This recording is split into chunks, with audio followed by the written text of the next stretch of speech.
In this video, I'm going to demonstrate how to execute the clean properly.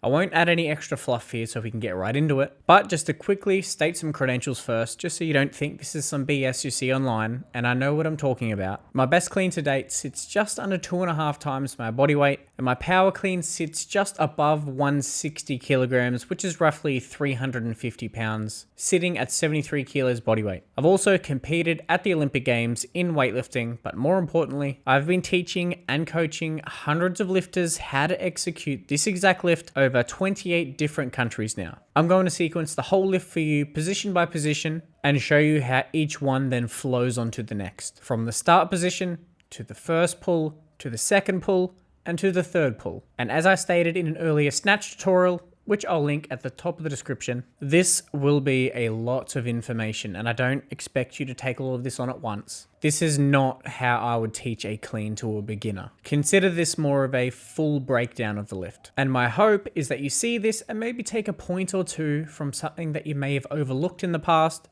and can then sharpen your technique with it. Now, let's get into it. Everything starts here in the setup. Grip comes first. For the clean, your grip sits just outside of hip width, enough so when you're standing with the bar's resting on the upper thigh. And please, use hook grip. I know it's uncomfortable when you first start and everyone hates it, but this is a non-negotiable if you want to lift serious weight in weightlifting. And for those that are adamant and still don't want a hook grip, because I'm nice, I'm going to leave a nice tutorial in the description for you to try something a little more fitting. It's a nice finger painting tutorial, which you might find a little better than doing weightlifting, as it's a little easier on the hands. But for those using hook grip now, feet roughly a hip width apart with a slight external rotation of the toes. Just enough so the knees can track out of the way easily during that first pull of the lift. The shoulders sit slightly on top of the bar or just in front of it in the set position. Never have the shoulders sitting behind the bar here. Flat back, proud chest, eyes looking out in front of you, not down or not up at the ceiling.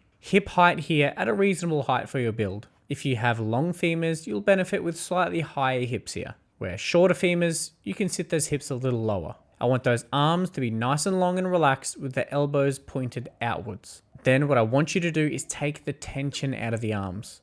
The arms here are just cables connecting you to the bar at this point. Now, as we go to pull the bar from the floor, the arms do not pull. Take a big breath into your belly, hold it, and brace yourself like you're about to cop a hit. Now, to begin the lift from the floor, what I want you to do in a controlled manner is use the floor like a leg press, pushing the legs through the midfoot into the ground, never yanking or tensing up the arms. Keep them long and relaxed at this point with a strong back and engaged lats. Now we move into the first pull from the floor, which means from the floor to the knee. It's not exactly about speed here, it's about control and positioning.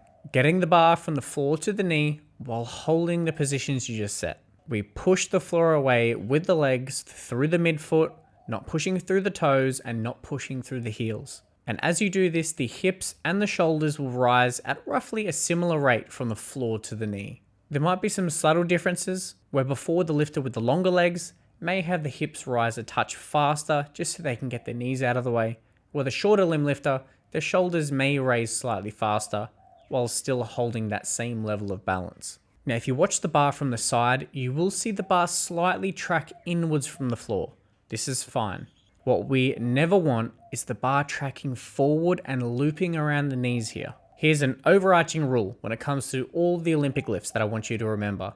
The body moves around the barbell does not move around the body. So the two things we don't want in the first pull is 1, the bar looping forward around the knee, and 2, the arms tensing up and taking that load away from the legs. We want long arms, leg drive, bar close, all the way to the knee. And also quickly, because we're going position by position here, if you want a full reference alongside it, I've put together a full positional playbook which covers the clean, the snatch, and the jerk, so you can see the positional do's and don'ts across each one. It's free at the link at the top of the description. Now, as the bar passes the knee, we enter the second pull, which is from the knee to the contact point. Everything that we've already established before stays here. Shoulders stay on top of the bar, the arms stay nice and relaxed, the balance in your feet stays within the midfoot.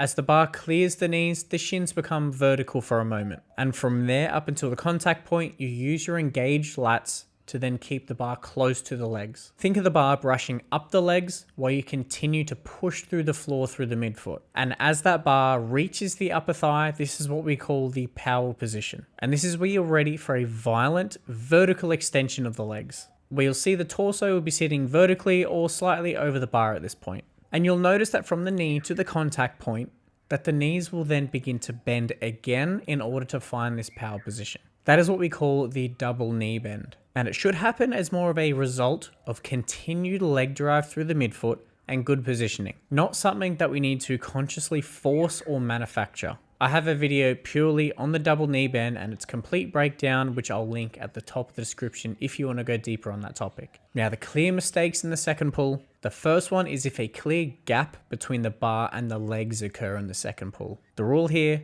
the bigger the gap, the more you're going to bump the bar away post contact. We want to keep that bar traveling up the legs as close as we can, without, of course, using the arms to row the bar into the hips, which can cause an early contact, which again, once the hips finally open up, can then send the bar away. If we keep the arms relaxed and the lats engaged while we push through the ground, then this contact will happen naturally while the bar stays close. Now, as we reach this contact, there is a big thing that people get wrong where they think they need to bash the bar with the hips. If your positions are in check and the bar stays close, then that contact will happen naturally as a byproduct, not something that we have to force and look for. From this power position, if we're primed to then extend vertically with the legs, this is where we enter the third pull, which is actually the pull under the bar to catch. But before that, in extension, we want an explosive vertical finish of the legs, which will create something called triple extension, where the hips, the knees, and the ankles all extend simultaneously.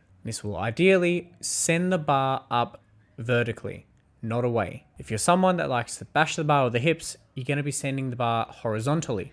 We want to maximize that vertical force. So as we do this, we should achieve a nice brush of the bar up the upper thigh. If you want a quick, simple drill to work on this specific point of extension, you can add in at a lighter weight a pull with a hold in the extended position. Only for a few seconds or so, but if you're someone that struggles to hold this extended position up on the toes while shrugging, which means you may be sending the bar too far away from the body. If you have a nice vertical drive where you go up, extend and hold, then it should be no problem to hold it. You can try that one next time when warming up or separately to the clean to then have transfer into the full lift. Now, after we've finished extension, now we transition into pulling ourselves under the bar. One mistake that I see a lot is keeping the elbows low and pinned to the side during this pull under. So what this looks like is when a lifter extends and then they immediately rotate their elbows over, somewhat like a reverse curl into the rack position. And when this happens, the bar can loop away from the body and can become somewhat disconnected from you. And what you'll find is you'll jump back while then bringing the shoulders forward to meet the bar, which of course is no position to catch a clean. What you want here after you extend is as you pull under, get those elbows up, out, and then through aggressively. If you watch someone like Lasher here in the turnover, you can see he visibly pulls those elbows up, out, and then through as fast as he can. That high elbow keeps the bar close, helps you pull under the bar, and creates great bar body connection. So think elbows up, out, and through. Now, alongside this, it's very important to meet the bar to the height in which we pull it to here. The cue I had been drilled on for years by my coach, and one that I still use with all my lifters is to catch high and ride low. You meet the bar high at the height in which you pulled it to and ride down with it. No death dropping under the bar, no copping a huge bar crash. If we are seamlessly meeting the bar to the height in which we pull it to, as that weight gets heavier, that natural meeting point is going to lower and lower until that initial meeting point is at our bottom depth position, which then brings us to the catch. You receive the bar with a strong front rack, elbows up and through as far as they'll go. This ensures the chest stays up and the bar is then resting on the shoulders and the front delts, not sitting forward. A collapsed chest or lazy elbows here can either cause a mislift or a recovery which requires you to spend way too much energy than needed, which is not great if you have to do a jerk afterwards. So once we hit the bottom of the clean, we have those elbows through, strong trunk, and we drive hard at the bottom of the catch to ensure that we're using that momentum and bounce wisely. Now, Let's take a step back and look at the whole thing. In the setup, we are establishing positions that we want to maintain up and through the first pull. The first pull is all about position over speed. Try not to rush this phase of the lift. In the second pull, we continue to accelerate while the bar stays close. And then that power position leads to an explosive vertical extension of the legs. Then in the turnover, as we're pulling under the bar, we want those elbows coming up, out, and through. Pulling yourself under to meet the bar to the height in which you've pulled it to. Catching high, riding low. So go back through your cleans with that lens and check each position for yourself. The quickest way to do it is get the positional playbook below so you can go across the snatch, the clean, and the jerk position by position and see where you may need to brush up on your lifting. And if you found this style of breakdown helpful, be sure to let me know in the comments. And if so, I'd be happy to do a complete split jerk breakdown next. But also, if you want to keep going on your weightlifting journey and see some other videos that may be helpful, YouTube has suggested 2 videos here, which will help you further.